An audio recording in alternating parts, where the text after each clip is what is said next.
먼저 고린도전서 2장 16절에 있는 말씀을 함께 읽도록 하겠습니다. 육에 속한 사람은 하나님의 성령의 일을 받지 아니하나니 저희에게는 미련하게 보이며 또 깨닫지도 못하나니 이런 일은 영적으로라야 분별함이니라. 신령한 자는 모든 것을 판단하나 자기는 아무에게도 판단을 받지 아니하느니라. 누가 주의 마음을 알아서 주를 가르치겠느냐. 그러나 우리가 그리스도의 마음을 가졌느니라. 사람들은 행복한 삶을 위해서 많은 것들을 바라며 살아갑니다. 어린아이들은 행복한 삶을 위해서 행복한 환경을 바랍니다. 또 자신을 사랑해주는 부모를 바라고, 맛있는 음식을 바라고, 또 멋진 선물을 바라고, 자신과 재미있게 놀아줄 친구들을 바랍니다. 청소년기에는 인정받는 외모를 바라고, 또 칭찬 듣는 성적과 재능을 바랍니다. 또 유행에 뒤처지지 않는 다양한 욕구 충족을 바랍니다. 그리고 어른이 되면 행복을 위해 좋은 전공, 직장, 배우자, 삶을 바라게 됩니다. 사람들은 행복한 삶을 위해서 계속해서 무엇인가를 바라며 살아가고 있다는 것입니다. 근데 은퇴자들의 멘토인 한국 유니세프 사무총장이었던 이 오종남 박사는 사람들의 행복 지수는 가진 것 나누기 바라기라는 것을 정의했습니다. 여러분, 이 공식에 따르면 행복 지수를 높이기 위해서는 그 분자, 가진 것을 늘리거나 아니면 분모, 바라는 것을 줄이면 된다는 것입니다. 그러면 구체적으로 어느 쪽이 더 쉬울까요? 그러면서 예를 들었습니다.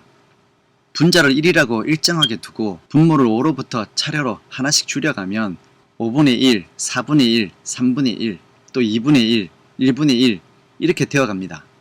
또 반대로 분모를 1이라고 두고 분자를 늘려가면 5분의 1, 5분의 2, 5분의 3, 5분의 4, 5분의 5 이렇게 됩니다. 근데 재미있는 것은 분모를 하나씩 줄여보면 처음에는 행복지수가 천천히 늘어가지만 나중엔 증가폭이 커진다는 것입니다. 그래서 사람들은 행복을 위해서 바라지만 바라는 것이 계속해서 많아지면 오히려 행복할 수 없는 인생이 된다는 것을 보여주는 것입니다. 그리스도인들의 믿음 생활도 마찬가지입니다. 우리는 하나님의 축복과 은혜 속에서 보다 건강하고 또 행복한 삶을 위하여 많은 기도를 합니다. 하지만 잘못된 소원들을 내려놓지 않고 욕심으로 구하기 때문에 받지 못하고 상대적으로 행복하지 않고 또 의미 없는 믿음 생활을 계속해서 하고 있다는 것입니다. 그런데 여러분, 우리가 여러 번 바란다는 것은 잘못된 것이 아닙니다. 왜냐하면 히브리서 11장 1절에서도 설명하고 있는 것처럼 믿음은 바라는 것들의 실상이요 보지 못하는 것들의 증거라고 하였습니다. 바로 믿음의 본질이 바라는 것이기 때문입니다. 어쩌면 그리스도인들은 오히려 더 많은 바람이 있는 사람들입니다. 근데 그 바람이 우리를 참으로 행복하게 할 수 있고 아니면 반대로 불행하게 할 수도 있다는 것을 알아야 합니다. 실제적인 믿음의 행함을 강조했던 사도 야고보도 이처럼 끊임없이 바라고 치열하지만 바로 서지 못하고 또 무너져 내리는 신앙생활을 다음과 같이 지적했습니다. 너희가 욕심을 내어도 얻지 못하고 살인하며 시기하여도 능히 취하지 못하나니 너희가 다투고 싸우는도다. 너희가 얻지 못함은 구하지 아니함이요 구하여도 받지 못함은 정욕으로 쓰려고 잘못 구함이니라. 그리스도인들은 바라는 사람들인데 그런데 잘못된 바람을 가지면 오히려 아무것도 얻지 못하고 받지도 못하는 삭막한 인생이 된다라고 야고보는 설명하고 있는 것입니다. 그런데 여러분, 이런 인생을 살고 있는 사람들에게 예수님의 생애를 통해서 집요하게 구하라고 권유하고 계시는 말씀이 있습니다. 바로 누가복음 11장 9절에서 13절에 있는 말씀입니다. 내가 또 너희에게 이르노니 구하라 그러면 너희에게 주실 것이요 찾으라 그러면 찾을 것이요 문을 두드리라 그러면 너희에게 열릴 것이니 구하는 이마다 받을 것이요 찾는 이가 찾을 것이요 두드리는 이에게 열릴 것이니라. 너희 중에 아비된 자 누가 아들이 생선을 달라 하면 생선 대신에 뱀을 주며 알을 달라 하면 전갈을 주겠느냐. 너희가 악할지라도 좋은 것을 자식에게 줄 줄 알거든 하물며 너희 천부께서 구하는 자에게 성령을 주시지 않겠느냐 라는 말씀입니다. 바로 우리가 밤낮 없이 끊임없이 즉시로 또 지속적으로 구해야 할 것은 무엇입니까? 바로 성령이라는 것입니다. 예수님께서도 그분의 생애를 통해서 이 성령만큼은 끊임없이 구하라고 권유하고 계십니다. 왜 하나님은 우리에게 성령을 구하라고 끊임없이 권면하고 계십니까?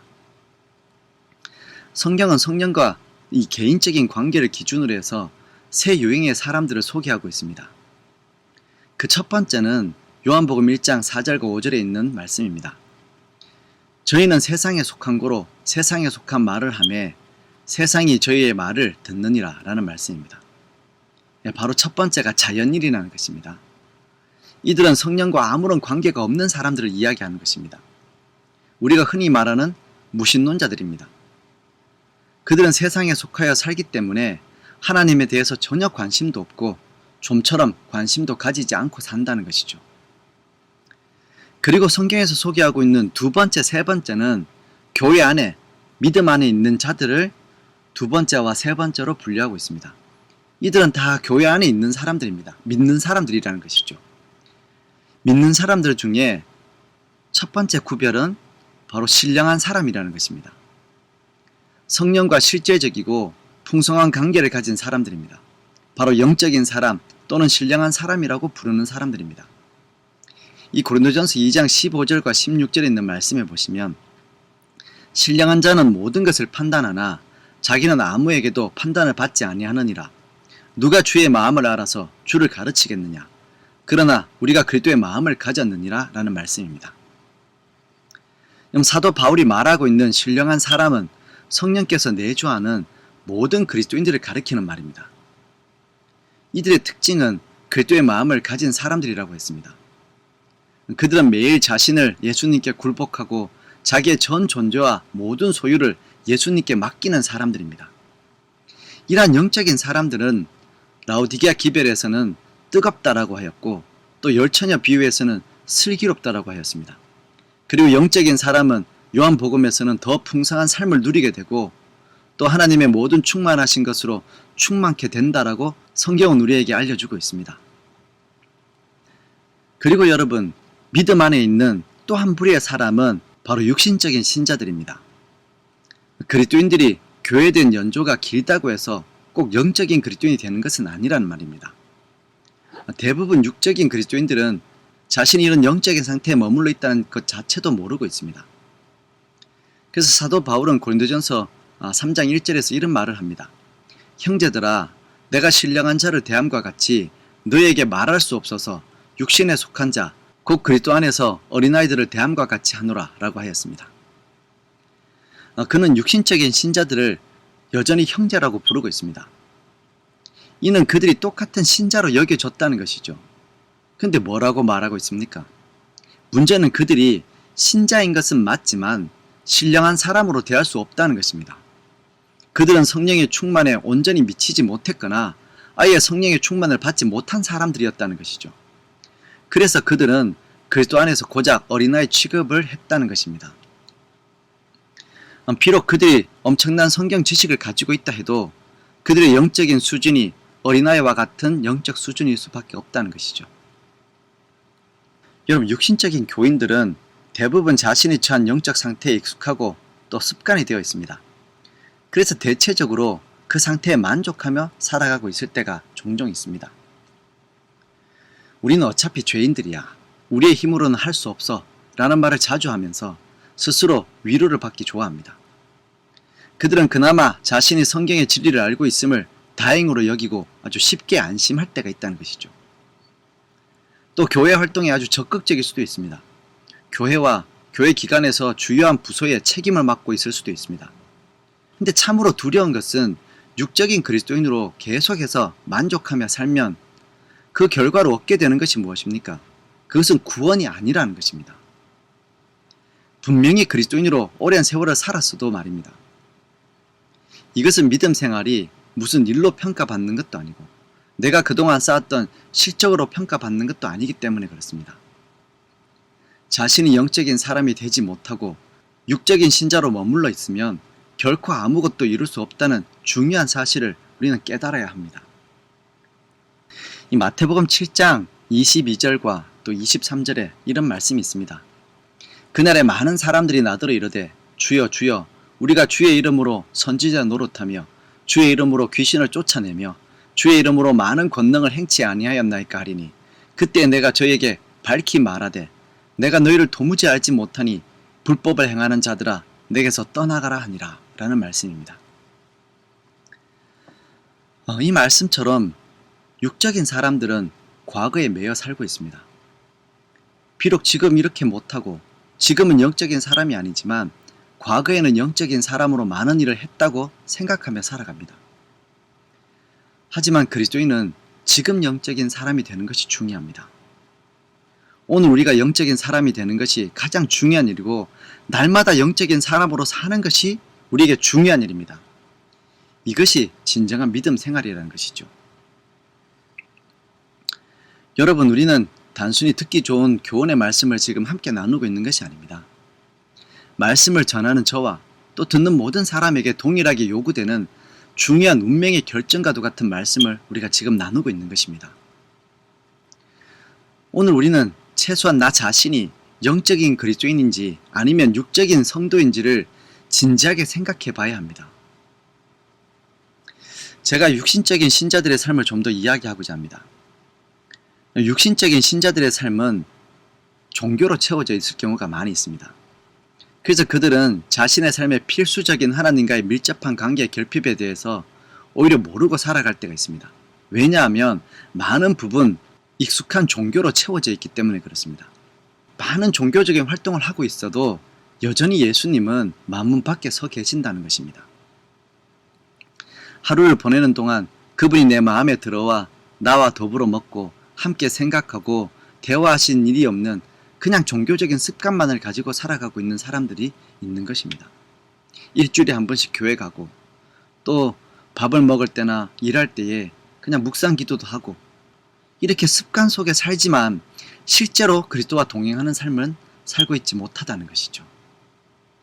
그리고 또 어떤 때는 육신적인 신자들이 성경에 의한 견고한 교리적인 이해를 가지고 있을 때가 있습니다. 그래서 종교적인 신념이 강한 특징을 가지고 있습니다.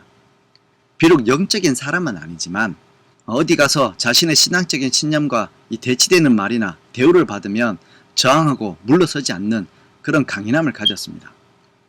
근데 확실한 것은 그의 삶이나 열매가 영적인 사람은 아니라는 것입니다. 그는 너무나 오랜 시간 동안 영적인 깊은 공급을 받아보지 못한 자존심만 강한 신자가 되어버렸다는 것이죠. 그래서 자존심이 강한 것이지 영적인 사람은 아니라는 것입니다. 이 사도 바울의 지적처럼 아직도 육신에 속한 자의 삶을 살고 있다는 것이죠. 예수님 당시에도 대부분의 종교 지도자들이 이런 사람들이었습니다. 그런 자신들이 가지고 있는 지식에 대한 신념을 갖고 있었습니다. 종교적인 신념이 강한 특징이 있었습니다. 하지만 그들의 마음에는 영적인 열매가 없었다는 것이죠. 이 고린도전서 3장 3절에 이런 말씀이 있습니다. 너희가 아직도 육신에 속한 자로다. 너희 가운데 시기와 분쟁이 있으니 어찌 육신에 속하여 사람을 따라 행함이 아니리요? 라는 말씀입니다. 여러분, 이러한 육신적인 신자들을 계시록 3장 16절에서는 뜨뜻미지근하다 라고 얘기했고 또 마태복음 25장 2절에서는 미련하다라고 했습니다. 여러분, 왜 교회가 무슨 일을 해도 잘 되지 않고 사람들이 잘 참석하지 못하고 협조하지 못하고 답답한 일들만 생기는 줄 아십니까? 교회가 영적인 신앙보다 육신적인 신앙생활을 하고 있기 때문에 그렇다는 것입니다. 이 A.W. 토우즈라는 목사는 이런 이야기를 했습니다.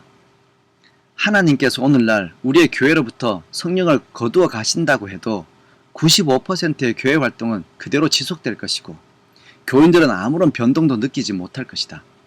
그러나 하나님께서 초대교회로부터 성령을 거두어 가셨다면 95%의 교회 활동은 즉시 중단되었을 것이고 교인들은 그 변동을 바로 알아차렸을 것이다. 라는 이런 의미 있고 뼈 있는 이야기를 했습니다. 여러분, 우리 교회는 어떻습니까?